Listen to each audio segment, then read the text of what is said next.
Frustrated US student ని. BTech అయిపోయింది, సంవత్సరం ఖాళీగా ఇంట్లో ఉన్నాం, ఏం చేయాలో తెలీదు. తీరా చూస్తే ఎక్కడికి వాళ్ళు వెళ్ళేది పాకి పనులకి.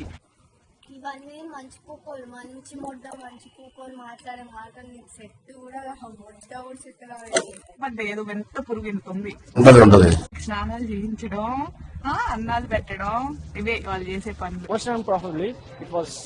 ఒక్కొక్క రూమ్ లో 7, ఇల్లు మొత్తం 15 మంది ఉంటారు. నీలాగా 10 మందితో వండేటోతో నేను అస్సలే వండ. ఎక్స్పోర్ట్ అని అక్కడ ఉన్నావు, కుబేరా రాను సరే బక్స్ ఎంత అని గూగుల్ చేసాము. Top of the level. Water ఇస్తారేమో, ఛాన్సే. ప్లీజ్ సైన్ చేసిన వాళ్ళు ఉండాలి. అంటే ఎవరు? ఇంటి ఓనర్లు. ఈ మొడ్డ నేను పాకి జాబే చేస్తున్నా. ఇది నీ క్యారెక్టర్ హోమ్లెస్ లాగా. ఇప్పుడు నేను కూర్చున్నా చూడండి, ఇదిగోండి. So it is getting an enjoyment to all the peoples. ఎవరు వద్దండి, అమెరికా వద్దు, ఏమొద్దు, ఇండియాలో ఉండండి, హాయిగా బతకండి. ఏదైనా